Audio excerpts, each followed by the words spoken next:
Então, beleza, vamos. Vocês estão visualizando aí uma tela com folha de caderno, certo?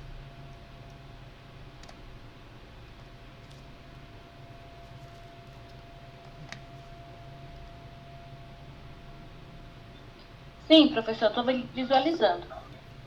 Então, beleza, vamos começar. Como eu disse, vamos falar um pouco da. Antes de falar da geometria, como eu disse, a gente vai ver duas das geometrias não euclidianas, né? As geometrias de Riemann e a de Lobachevsky, ou seja, a geometria elíptica e a hiperbólica, né? Porém, esqueçam a geometria hiperbólica nesse bimestre. A gente vai deixar para falar dela só lá em janeiro, né? Porque existem outras geometrias. A gente tem a geometria projetiva, a gente tem a geometria fractal, a gente tem, enfim, tem várias outras diferentes geometrias além daquela, né? A geometria euclidiana que a gente aprendeu no ensino médio e o que vocês viram até o momento no curso de vocês, tá? E como que surgiram, né, essas geometrias? Só para dar uma motivação inicial, é, tem um dos postulados no livro de Euclides que ele pode ser ilustrado da seguinte maneira, né? É o quinto postulado, o postulado das paralelas, né? Onde Euclides fala basicamente o seguinte: ele fala que quando você pega um ponto P, né, que passa fora de uma reta, um ponto P localizado, opa, deixa eu colocar aqui para me ajudar, né? Um ponto P localizado fora de uma reta, né? O Euclides disse que é possível traçar apenas uma reta paralela a essa reta inicial. Tá? Então, aqui, ó, digamos que essa aqui seja a minha reta R. Ele diz que é possível traçar apenas uma reta T, que é paralela à reta R. Então, R e T são paralelas, né? Porém, esse postulado ele sempre suscitou muito incômodo no meio matemático, porque ele parecia sempre muito mais elaborado do que os outros, né, os quatro postulados anteriores e até os outros postulados que vêm depois desse, né?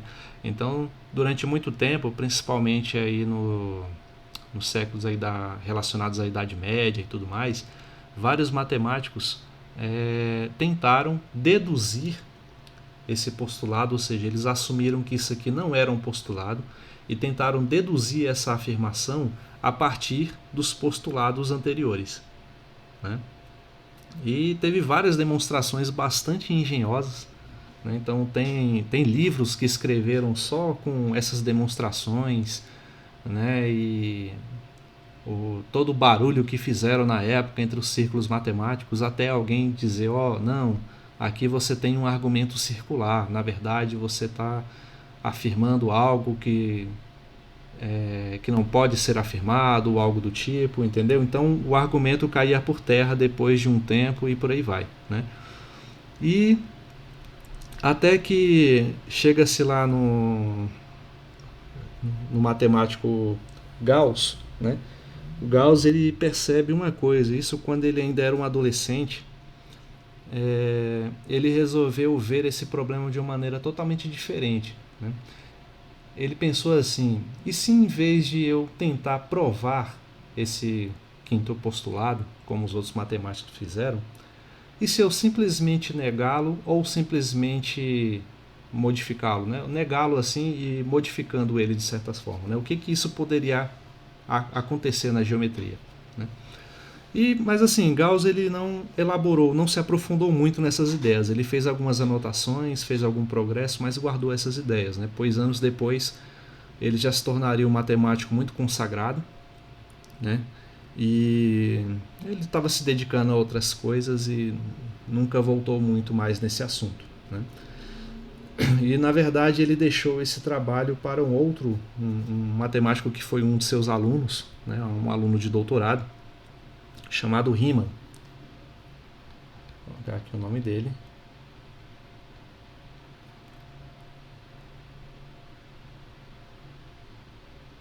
Riemann. né? E a tese de doutorado de Riemann era a respeito dessas estranhas geometrias, né, sobre o conceito de curvatura do espaço e coisas do tipo, né? E Riemann, ele não apenas, digamos assim, fundamentou melhor as ideias do Gauss, mas expandiu elas de uma forma que foi um verdadeiro marco na história da matemática, né? E causou assim uma grande revolução na época, mas assim, mesmo assim uma revolução que foi incompreendida por vários matemáticos, né? Então muitos achavam aquilo no máximo uma curiosidade, outros já achavam engenhoso, porém não muito útil, né? E ninguém viu, na verdade, o grande fenômeno que estava surgindo, né?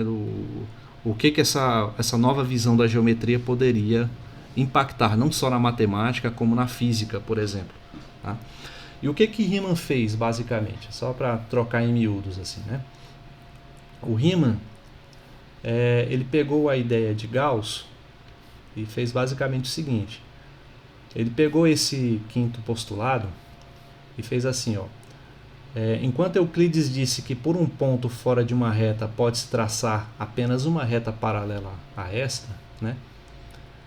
Gauss e Riemann afirmaram que por um ponto fora de uma reta não se pode traçar nenhuma reta paralela, né? Nenhuma. Fica assim, ó, não se pode traçar nenhuma reta paralela. Ou seja, todas as retas que vierem a passar por P necessariamente vão intersectar, ou por T não, por R, né? Por R, necessariamente vão intersectar a reta R em algum momento. Ou seja, as retas aqui, ó, elas seriam assim. Assim. Assim. Assim. Nenhuma seria necessariamente paralela à reta R. Certo? E o que isso... O que isso causa, assim, que visão do mundo, da geometria é possível tirar a respeito disso? Então vamos fazer em termos gerais, ó. Na geometria de Euclides, vou escrever aqui, ó, Euclides,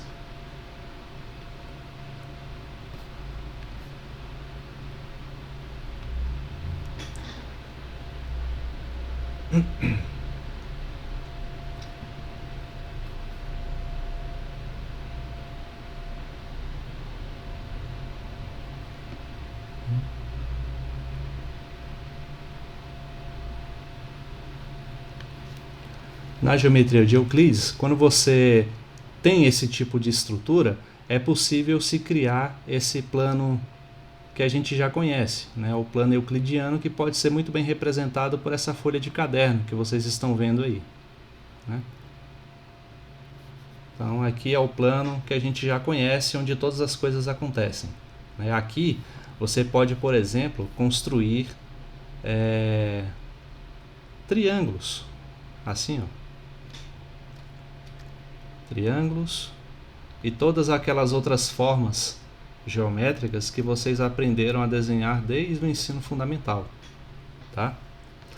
Quando você pega a negação desse postulado da forma como Riemann e Gauss fizeram, a única forma de você conceber um espaço como esse é a superfície de uma esfera. Então, esse espaço reto como a gente tem aqui, você pode imaginar ele agora como sendo uma esfera. Vou ver se eu consigo desenhar. Aqui.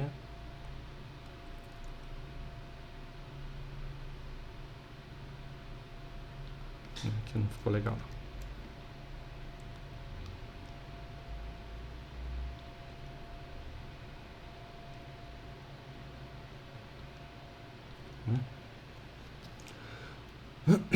Então, por que a superfície de uma esfera? Porque uma reta desse tipo, ela não vai ser, como vou dizer, ela não vai ser uma reta infinita no sentido como Euclides imaginava, né?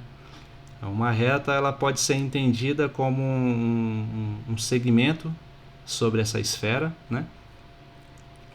E por que não há retas paralelas a elas? Porque quando você desenha, por exemplo, você tem essa reta, né? Imagina que esse arco que eu desenhei aqui sobre a esfera é uma reta, é a reta R. Tá?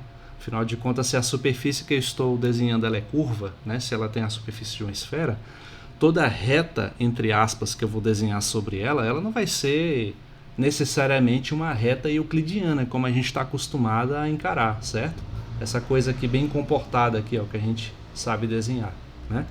A reta, na verdade, para a gente, nesse tipo de superfície aqui, ela vai ser como um arco, tá? É um arco porque é o máximo que dá para você desenhar na superfície de uma esfera, né? Então, quando você tem se a sua reta R for essa daqui, uma reta paralela a ela é impossível de desenhar a não ser que ela seja a própria reta R, né? Porque uma reta mais próximo que você consegue desenhar de paralela a ela seria um outro arco que passaria assim, ó.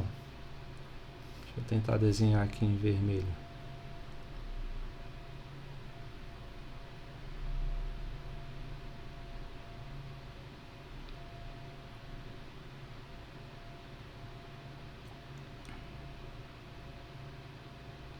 Aqui não vai ficar muito fácil de visualizar o que eu estou falando, mas eu vou pensar numa forma melhor de mostrar isso quando tivermos a aula presencial, tá?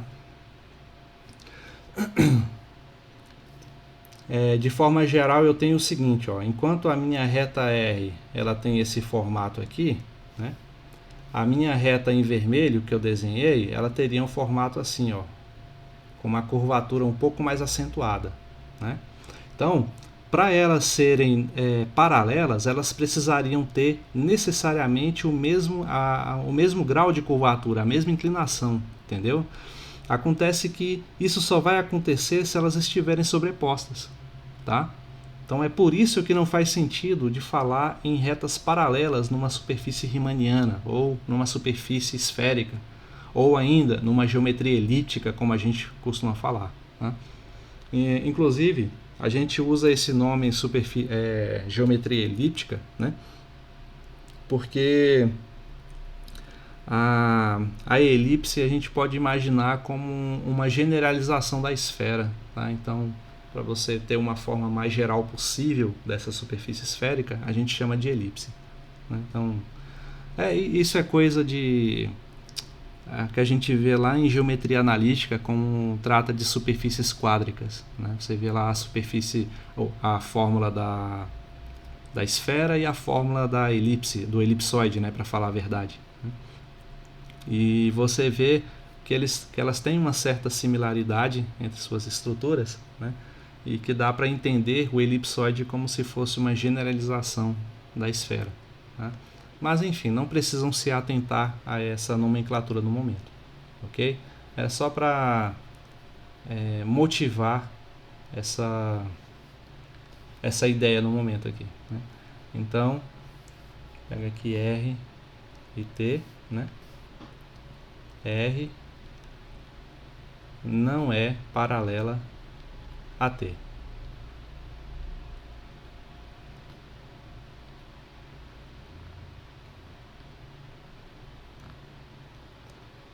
E quando você não tem retas paralelas em uma dada superfície, né, muitas consequências surgem disso, né? Por isso que a gente cria toda uma geometria em torno dessa negação desse postulado aqui, né? Uma consequência, por exemplo, é que quando um triângulo desenhado nessa superfície aqui, ele não vai ser igual a esse que eu desenhei aqui não, ó, né? Um triângulo, ele vai ser assim, ó, por exemplo. Deixa eu colocar aqui para carregar. Um triângulo vai ter esse aspecto aqui, ó,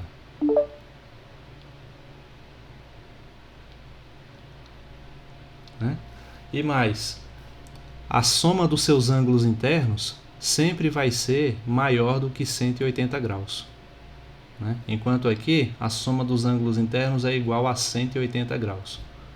Tá? Então, são bizarrices desse tipo que a gente está falando, né?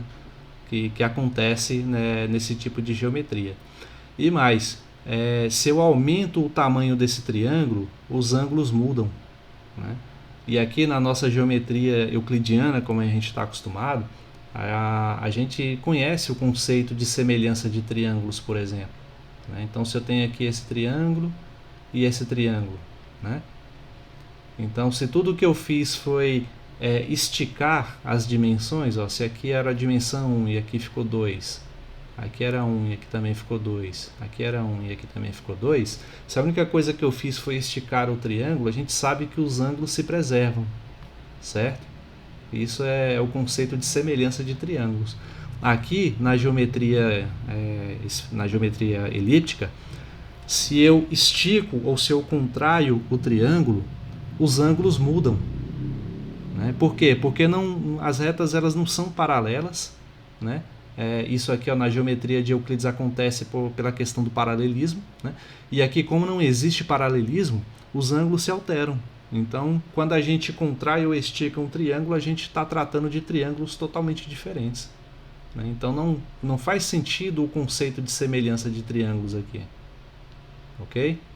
Então, são esses, de certa forma, alguns dos resultados que a gente vai estudar aí ao longo desse bimestre. Ok? Alguma dúvida até agora, gente?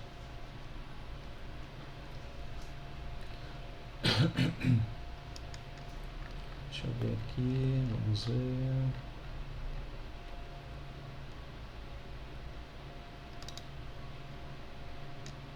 Deixa eu só...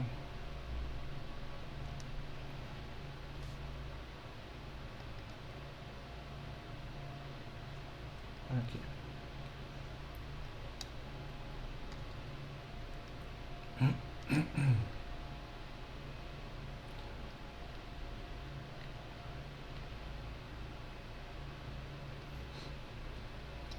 Então vamos começar com...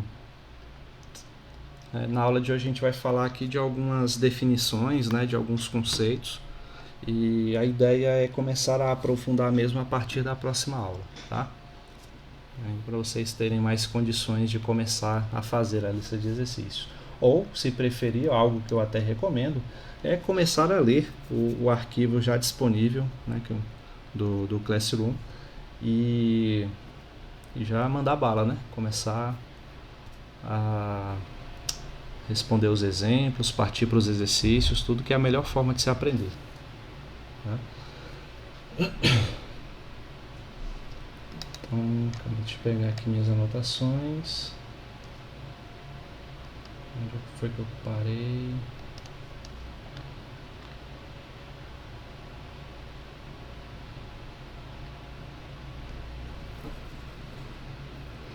Então,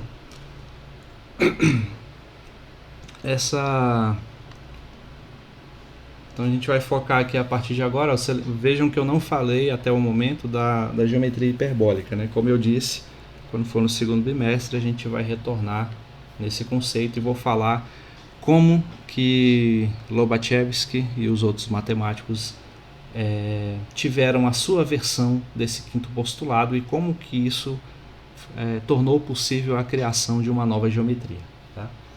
Então, nesse momento a gente vai focar só na geometria esférica propriamente dita.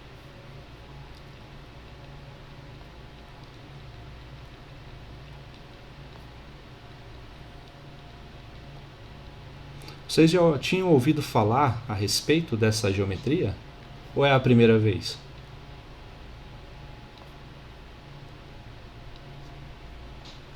Alguém já conhecia?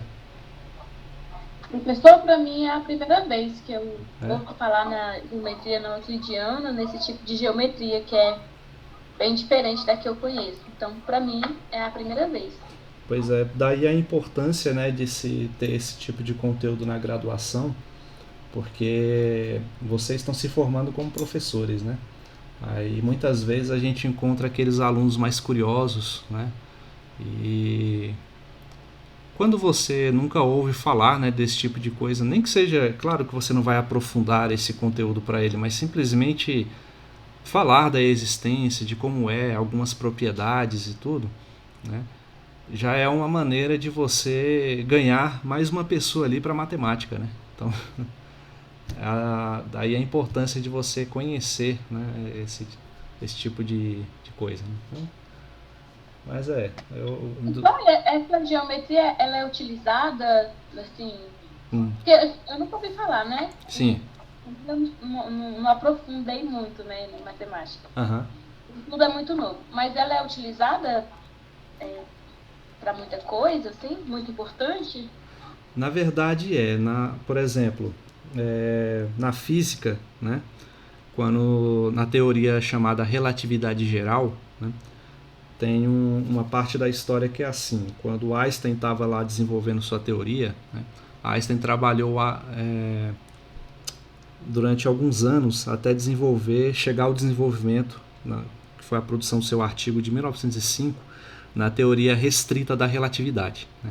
Teoria restrita é a teoria da relatividade que não engloba os efeitos da gravidade. Então ali foi uma formulação muito interessante, tal, ele foi aclamado por isso. Porém, o Einstein sabia que aquilo ali estava incompleto. Faltava incluir a gravidade na sua teoria, porque a gravidade é uma força natural e uma força extremamente importante de ter uma descrição física. Né? Porém, incluir a gravidade dentro daquele corpo matemático, simbólico, físico que ele estava construindo, foi um trabalho que custou 10 anos da vida dele. Né? 10 longos e árduos anos, né, de muito estudo, muita dedicação. Né? E ele estava enlouquecendo com a matemática envolvida. Porque ele não encontrava uma estrutura matemática que descrevesse adequadamente aquelas ideias que estava brotando ali da sua teoria. Até que um matemático amigo dele chamado Grossman falou de um trabalho de um matemático publicado cerca de 50 anos antes, chamado Riemann. Né? Riemann havia produzido já todo o corpo matemático que serviu como uma luva para descrever a teoria da relatividade geral de Einstein. Né? Então, dali foi que saiu o artigo, né, de 1915, que deixou Einstein famoso até hoje. Né? Então, ele é utilizado na astronomia, na astrofísica, né, essa teoria, porque já foi descoberto que o nosso universo ele não é euclidiano, ele é riemanniano. Né? Ele é localmente euclidiano, mas quando a gente se trata de grandes distâncias e tudo, precisamos considerá-lo como riemanniano. Então, o nosso universo, para todos os efeitos, ele é como se fosse uma esfera. Tá? Então, é assim que a teoria da relatividade considera o nosso universo. E outras descrições mais práticas, por exemplo, na agrimensura, né, a medição de terra e tudo mais, a gente usa alguns resultados referentes à trigonometria esférica, que eu vou mostrar para vocês já daqui a algumas aulas, quando a gente envolve os chamados ângulos esféricos. Né? Porque na agrimensura, quando você vai calcular grandes extensões de terra, você tem que levar em consideração a curvatura que a própria terra faz. Né? Então, para levar em consideração essa curvatura, você precisa dessa descrição matemática aqui. Né? Então tá aí duas aplicações, né? Mas ainda tem outras, porque agora não me ocorre. Né? Mas é claro que nenhuma delas é tão cotidiana e trivial como a boa e velha teoria de Euclides, né? Que serve pra gente aí nas mais variadas situações até hoje. Tá? Então, só deixando claro, a teoria de Riemann ela não superou e substituiu a teoria de Euclides, não, a geometria de Euclides. Ela apenas forneceu uma descrição geométrica adicional. Né? Então as duas geometrias são perfeitamente válidas, né? E são perfeitamente aplicáveis aí, só que depende da situação. Tá? E é basicamente isso. Não sei se respondi sua pergunta, mas é por aí. Entendi, professor. Ficou bem mais fácil agora. Obrigada. Entendi sim. Então, a geometria esférica a gente pode entender como estudo da geometria na superfície de uma esfera. Já dei aqui algumas motivações, até falei do exemplo aí respondendo a pergunta da colega, né? E para início de conversa, como a gente vai trabalhar na superfície de uma esfera, a gente sabe que um elemento importante da esfera é o raio, né? Então, ó, colocar aqui, desenhar uma esfera.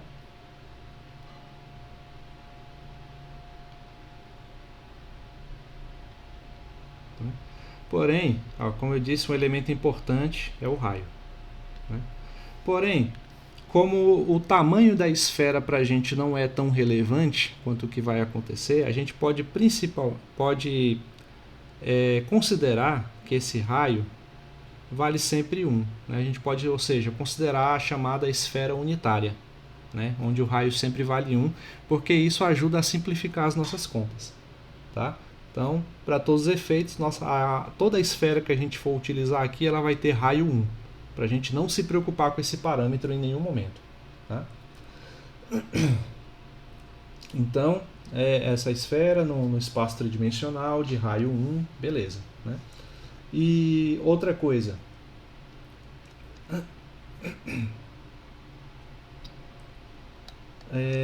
quer ver? Deixa eu colocar aqui, cadê aquele símbolo? Calma aí, deixa eu ver se eu encontro aqui.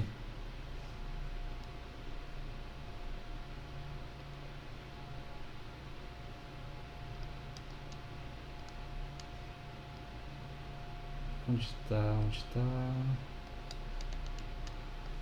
Tem que fechar aqui.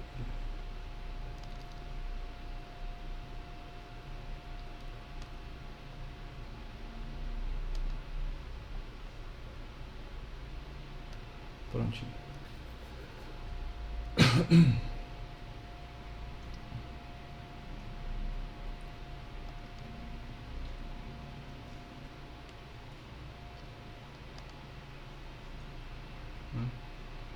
Então, a gente vai sempre utilizar a esfera de raio 1, né? E a gente vai entender, vai interpretar essa esfera para facilitar a nossa linguagem. Pode interpretá-la como se fosse o nosso próprio planeta, né? Por quê? A gente sabe que o nosso planeta não é uma esfera perfeita, ela é um geóide, né? Porque é todo irregular, é achatado nas calotas e tudo mais, mas por uma aproximação, idealização, a gente considera como se fosse uma esfera, né? Porque a gente vai sempre utilizar coisas como, por exemplo, o polo sul e o polo norte da esfera, como meridiano e equador, né? São nomenclaturas que dizem respeito ao tratamento que a gente dá ao nosso planeta, né? Mas que vai nos ajudar a nos guiar aqui também nessa geometria. Tá? Então, vou colocar aqui, deixa eu ver o desenho. Eu tinha separado um desenho para colocar aqui, não sei se eu apaguei ele, eu vou ter que fazer de novo. Deixa eu ver.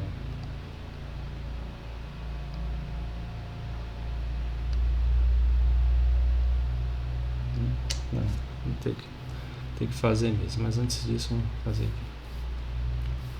Então, ó, a nossa esfera é chamada de esfera unitária.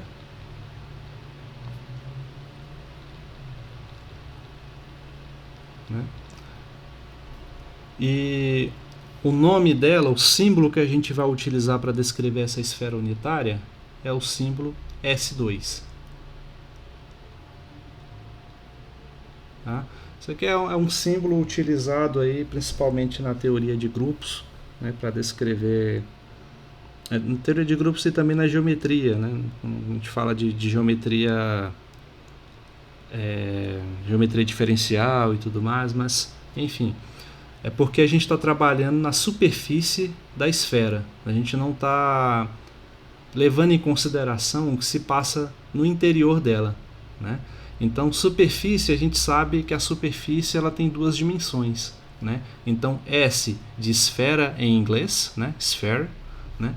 E o 2 referente à dimensão, né? Que é a dimensão de superfície, ok? Então, esfera unitária que a gente vai denotar por S2, né? E deixa eu ver se eu estou esquecendo de alguma coisa.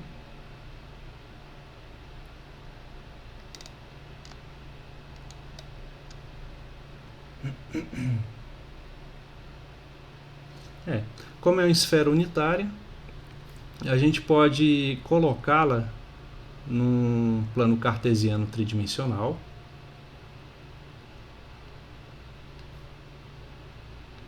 Aqui, ó, Z, Y e X. Né? E lá da geometria analítica, a gente sabe que a equação de uma esfera de raio 1 é dessa forma: x ao quadrado mais y ao quadrado mais z ao quadrado igual a 1. Tá? Então essa é a equação dessa esfera unitária. Ok? Uma equação que a gente vai utilizar em alguns momentos aí para poder fazer algumas operações, né? Principalmente quando for falar de coordenadas e tudo mais, a gente vai recorrer à geometria analítica. Tá? Então, aí, quem não lembra da geometria analítica, né, a gente vai precisar de alguns desses conceitos, okay? Principalmente das coordenadas polares, coordenadas esféricas. Né? Se vocês tiverem dificuldade nesse conceito, não lembrarem como funciona, eu tenho um vídeo lá no meu canal onde eu trato, tem um vídeo lá falando só sobre isso, coordenadas polares, cilíndricas e esféricas, né? Onde eu deduzo essas coordenadas e mostro alguns exemplos de como funciona. Tá? Então, os eixos positivos, né? Os eixos x, y e z, esqueci de desenhar o x aqui,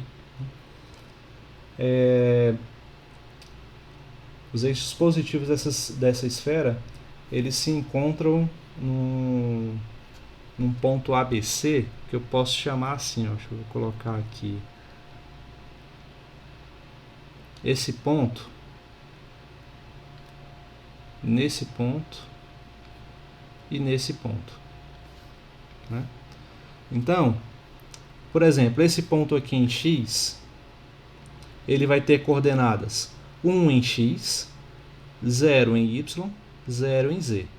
Esse ponto vai ter coordenadas, esse ponto aqui sobre y, é 0 em x, 1 em y e 0 em z. E este outro ponto, o último, vai ter coordenadas 0 em x, 0 em y e 1 em z. Tá? Aí lembrando, esse 1 aparece por quê? Porque a minha esfera tem raio unitário, ela tem raio 1. Se o raio fosse 2, no lugar desse 1 aparecendo aqui nas coordenadas, apareceria o 2. Se fosse 10, então apareceria o 10 aqui no lugar do 1 e assim sucessivamente. Tá? Então, o valor não nulo que aparece aqui nessas coordenadas vai depender do valor do raio. Tá? Então, vou chamar aqui esses pontos de... Vou chamar aqui esse ponto de... Vou colocar de vermelho mesmo. Esse eu vou chamar de A, esse aqui de B e esse aqui de C. Então, como eu disse, como a gente vai entender essa esfera colocada dessa maneira em analogia com o nosso próprio planeta, né? Esse ponto Z que está aqui, muitas vezes a gente vai se referir a ele, né, como Polo Norte.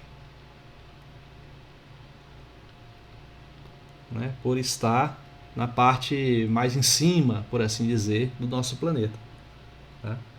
Então a gente vai denotar isso simplesmente pela letra N. Tá?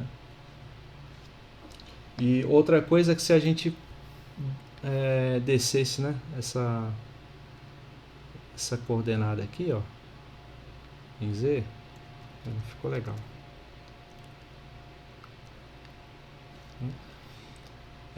Um ponto antipodal, né, o ponto que está diametralmente oposto a esse ponto do Polo Norte, seria o nosso Polo Sul.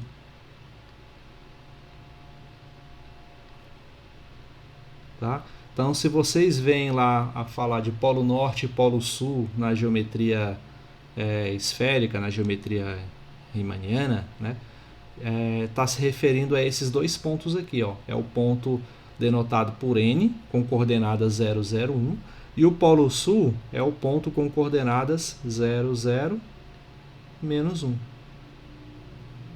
Tá? Ele é o ponto diametralmente oposto ao polo norte. E deixa eu ver o que mais dá para tirar daqui.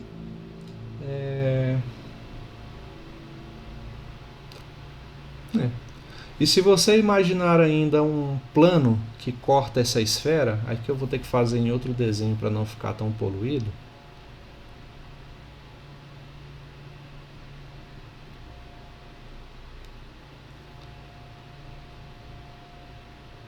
E assim, de vermelho. Imagina um plano interceptando essa esfera bem aqui no meio.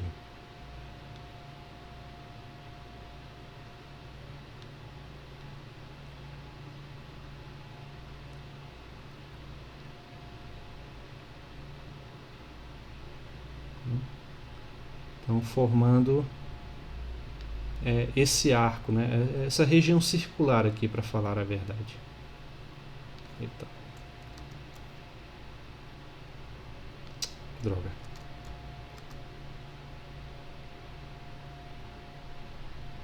Assim.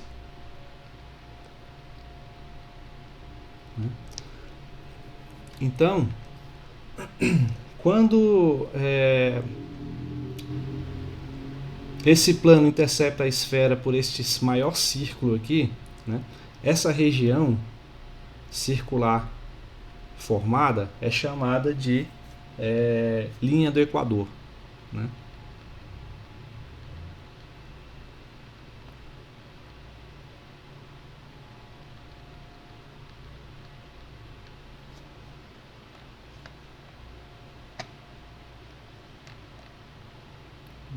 Mas o detalhe, né, é quando a intersecção entre o plano, ele intersecta a esfera de tal maneira que esse ponto de origem aqui, ó, ponto bem no meio de origem da esfera, ele também pertença ao plano, tá? Então, só quando isso acontece, esse círculo formado aqui é chamado de linha do Equador. Se for em alguma outra parte da esfera, não é chamado de linha do Equador, não. É só uma intersecção comum mesmo. Tá? Então, só para ficar mais claro em relação a esse conceito mesmo. Né? Então, deixa eu ver o que dá para fazer. Então, com base nesses conceitos, a gente pode colocar aqui um exemplo.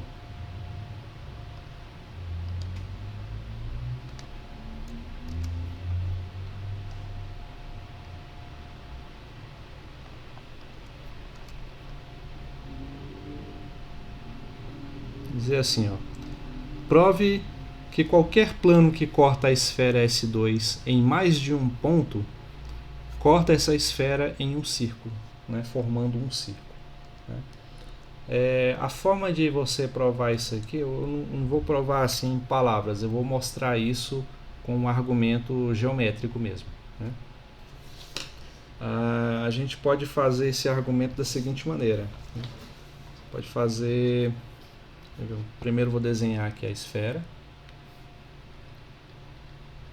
Aqui, ó. Demonstração. Né? Isso é claro, se fosse para você demonstrar, por exemplo, num exercício, numa prova, você teria que descrever isso em palavras, né? Mas como eu quero que você crie uma intuição sobre o que está sendo dito, o que está sendo explicado, eu vou mostrar como se faz isso em imagens.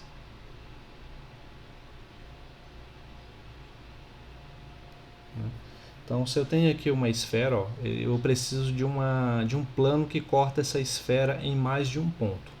Então, digamos que esse plano passe bem por aqui, ó. Opa.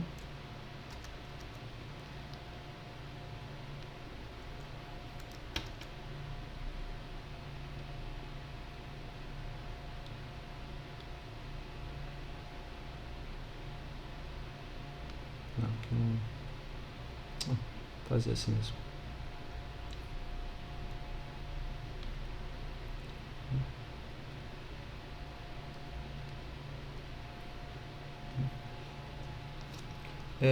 cortando aqui na esfera uma região circular desse tamanho aqui.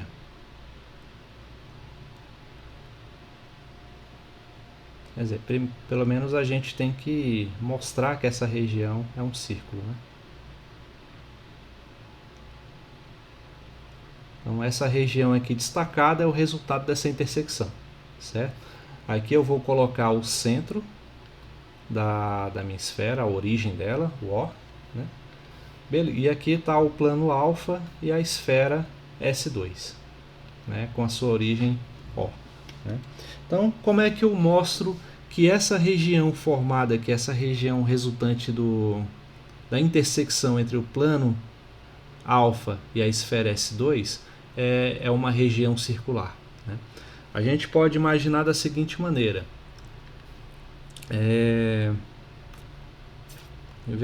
Primeiro, traça o raio O até um ponto P aqui qualquer da esfera. O O até um ponto P. Certo? Então, esse ponto P coincidindo com a intersecção entre essa região, né, e a esfera S2 propriamente dito, né? Então, por que eu estou fazendo, destacando aqui esse raio? Porque assim eu posso mostrar o seguinte. Deixa eu aumentar aqui um pouco.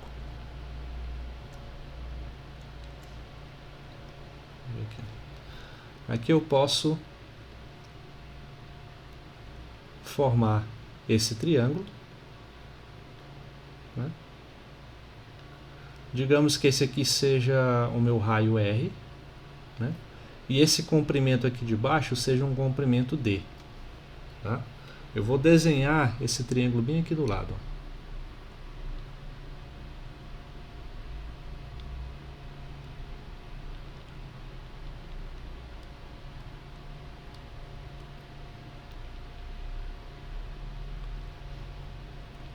R e D, né? Formando aqui um ângulo de 90 graus, né?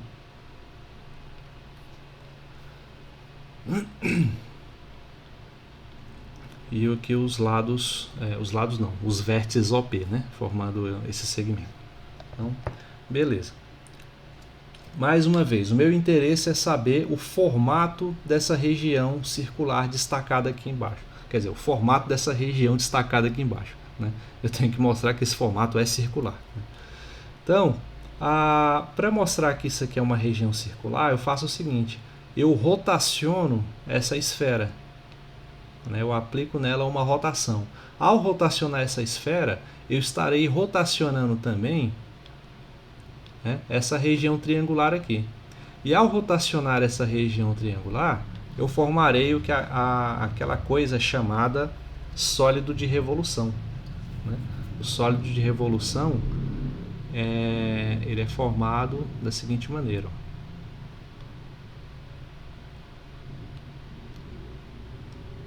Assim e assim, né? E o sólido de revolução, por definição, ele tem essa região aqui embaixo, ó, em azul, circular de azul, acho que para destacar melhor, é uma região circular.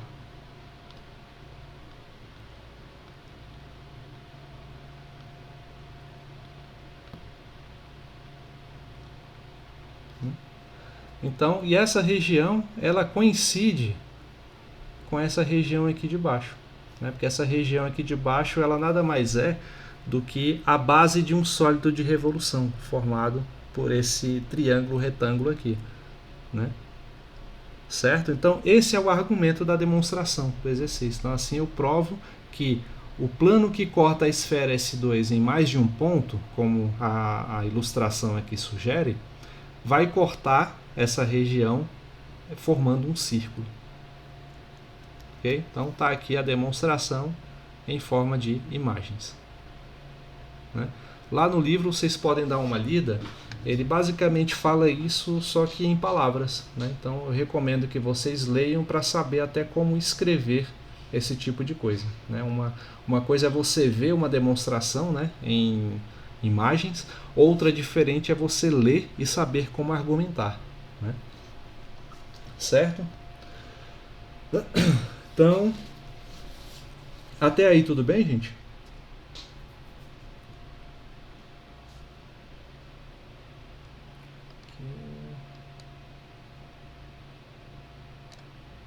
Aqui.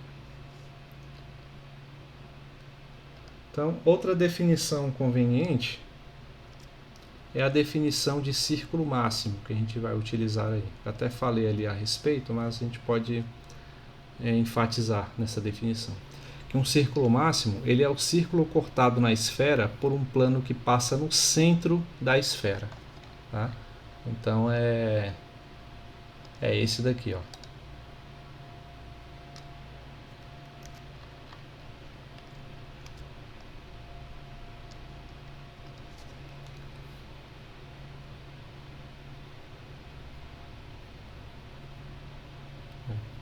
Então digamos que esse aqui seja o plano alfa, né? E aqui a esfera S2, né? E aqui o centro O da esfera S2. Então,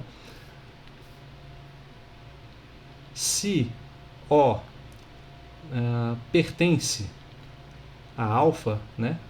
Da forma como está sugerido aqui, então essa região circular aqui destacada é um círculo máximo, que a gente também chama de linha do Equador se ela for perpendicular, né, ao polo norte da nossa esfera.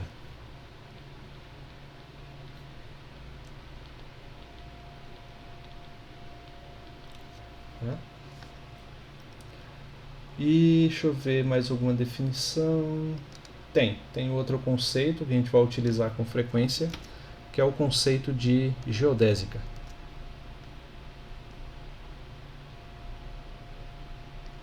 O conceito de geodésica diz o seguinte, que o segmento de reta delimitado por dois pontos P e Q pertencentes a um círculo máximo é chamado de geodésica, né? Então, como que a gente visualiza isso? Mais uma vez, vamos desenhar aqui nossa esfera. Vamos desenhar um círculo máximo dela.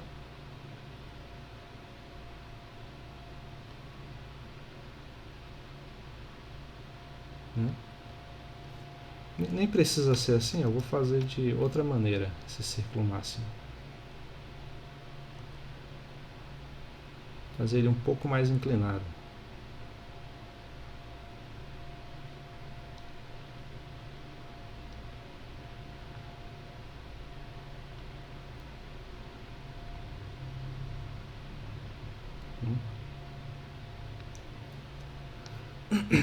De tal forma que aqui seja a origem, né? Então agora imagina um ponto P e um ponto Q, né? Ambos situados sobre esse círculo máximo, né? Então o segmento de reta unido por esses dois pontos, vou colocar aqui em vermelho, vai formar esse arco aqui que a gente chama de geodésica.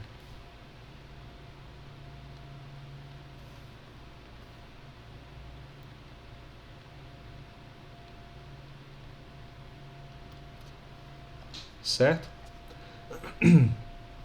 Eu lembrei aqui de outro exemplo onde essa geometria é utilizada, que é na aviação civil, né? Na aviação civil você vê lá que a rota dos aviões, né, quando vai de um continente a outro, por exemplo, digamos assim, ó, sai aqui do... Vou colocar aqui.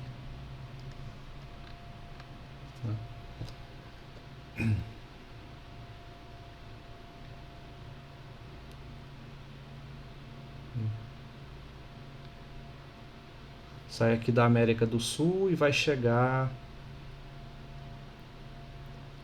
Pode ser bem aqui na Índia, que vai estar bem aqui nessa parte, né? Mas vai ter a África aqui no meio e tal, né? Enfim. Então, um voo saindo bem daqui de Brasília, aproximadamente, e chegando em alguma cidade aqui da Índia, a rota que ele faz não é reta, como é de se esperar, né? A rota que ele faz sempre é assim, ó. O menor trajeto possível que o avião vai fazer vai ser um arco, né? Justamente porque um arco, para poder compensar a curvatura da Terra, né? Porque assim, pasmem, né? A Terra não é plana, né? É complicado, né, ter que dizer isso em pleno século XXI, mas parece que sim, a gente tem que falar porque, né, a sociedade da Terra plana está ao redor do mundo inteiro, né? Então, como eles mesmos adoram dizer, certo? Então, mais uma forma para você calcular a menor rota que um avião tem que fazer para poder chegar, né, de uma viagem intercontinental desse jeito, você utiliza elementos dessa geometria não euclidiana para ver qual é o arco de menor comprimento que você vai ter que fazer, né, para o avião conseguir aí a melhor compensação, né, entre melhor trajeto e altitude e tudo mais, né? Então utiliza-se essa geometria para fazer calcular essa trajetória, tá? Então, só mais uma aplicação interessante. Então ele persegue uma geodésica. Então geodésica é um conceito bem geral, né? E você pode entender o próprio segmento de reta que a gente já conhece e já está familiarizado como uma generalização da geodésica, né? O segmento de reta que a gente conhece, ela seria uma geodésica no espaço euclidiano. Você poderia entender dessa maneira. Então, e um teorema que diz o seguinte, um resultado interessante, não muito difícil de ser provado. Eu não sei porque lá no livro ele não mostra, né, mas é assim. Ele fala que a distância entre quaisquer dois pontos P e Q em uma esfera S2 é igual ao ângulo entre eles subentendidos no centro de S2. Né? Então, como a gente está começando a ver isso agora, né, vamos tentar entender o que esse teorema está querendo dizer. Né? Ele está dizendo que você tem a esfera S2, né, e pega dois pontos P e Q, né, situados aí sobre essa esfera. Então pega aqui um ponto P, um ponto Q. P e Q. Né? Então a distância entre esses pontos vai formar uma geodésica, né, um arco aqui, né? E vai dizer que a distância entre esses pontos, eu vou chamar essa distância de L, né, comprimento L, ela vai ser igual ao ângulo entre eles subentendidos no centro de S2. Né? Então você vai... como é que você pode entender isso aqui? Pode pegar aqui a origem.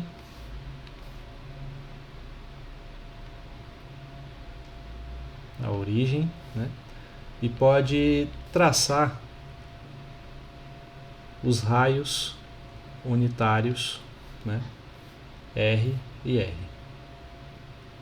Né? Lembrando aqui que R é igual a 1. Tá?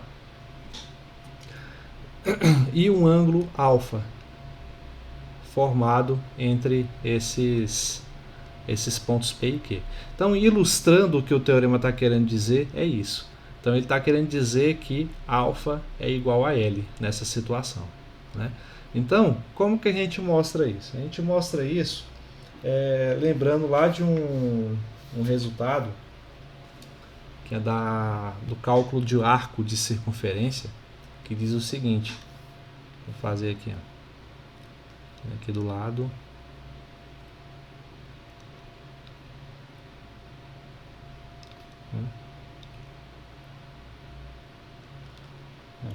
Você tem aqui um arco de circunferência, né, com ângulo alfa, raio R e um comprimento L desse arco aqui formado, né? Ele diz que a área desse arco é R ao quadrado, né, vezes alfa, né, onde o alfa é dado em radianos. Vou colocar assim, alfa em radianos. E outra expressão para a área é que a área pode ser dada como L vezes o raio ao quadrado, né? São duas maneiras de se calcular a área desse setor circular aqui, certo? Então veja que esse setor circular ele é basicamente a figura que é formada aqui na situação ilustrada pelo teorema, né? Então a gente pode utilizar esse resultado para tentar tirar a confirmação, o resultado esperado desse teorema, né? Então vejam o seguinte, ó, na nossa situação o raio é igual a 1, né? Então eu vou ter A igual a 1 ao quadrado vezes alfa. Portanto, a área A é igual a alfa, certo? Aí eu venho aqui na segunda equação que diz que A é igual a L vezes R ao quadrado, né? E no lugar do R ao quadrado, como eu sei que o R é 1, eu vou ter A igual a L vezes 1 ao quadrado, né? Ou seja, A é igual a L. Mas a gente acabou de deduzir que a área é igual ao ângulo alfa, né? Então basta substituir aqui nessa equação, ó. Alfa é igual a L. E pronto. Alfa é igual ao comprimento do arco. E assim provamos o teorema. Tá? Então é um resultado lá da geometria euclidiana mesmo que a gente consegue utilizar para demonstrar esse teorema. Tá? Então é algo bem construtivo mesmo. Certo? Alguma dúvida até aí, gente? Ou não?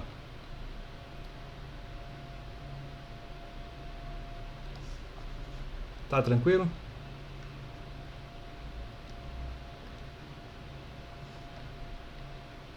Bom.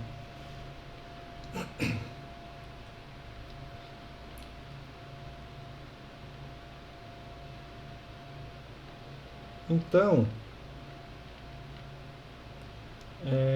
vamos fazer o seguinte.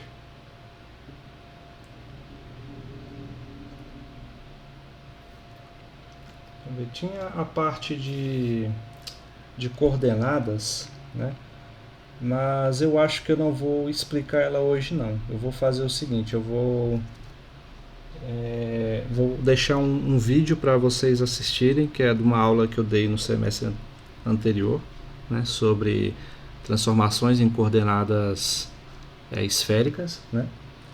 E depois que vocês verem, eu posso falar sobre esse conteúdo na próxima aula, né? Aí vocês aproveitem também para poder dar uma lida, né, nesse conteúdo antes. Aí a gente já fica mais municiado, né, para poder ver com mais clareza essa parte. Pode ser? Sim? No caso, então, assim, esse tamanho aí, ele ficaria em graus? Não, o ângulo aqui é em radianos. A gente só vai trabalhar com ângulo em radianos aqui. Ah, tá. Só... Aí o tamanho então, sairia em radianos.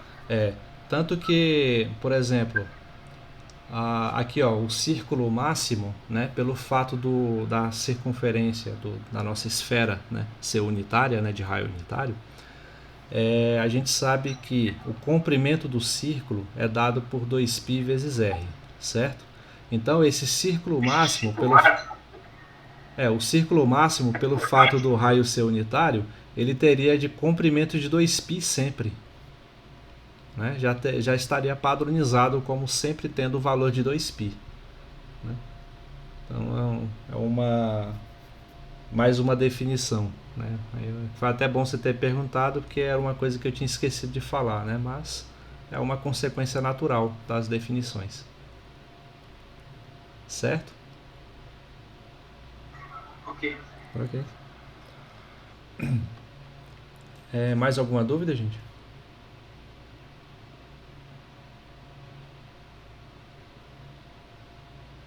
Não?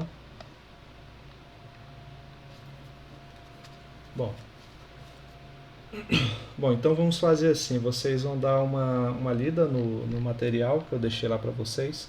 É a seção que fala, é a seção 7.1, tá?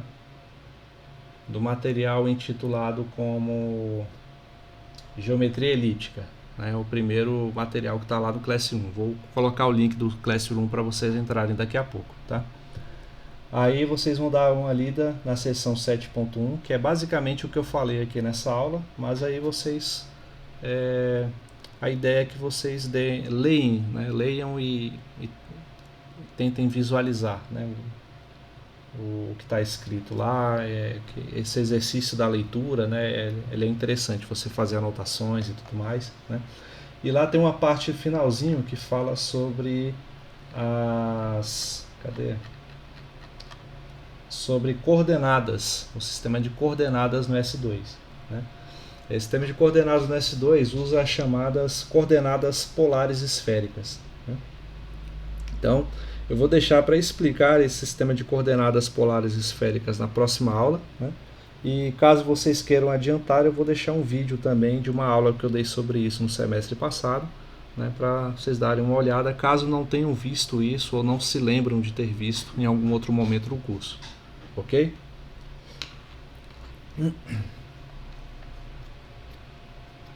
Então, mais alguma dúvida?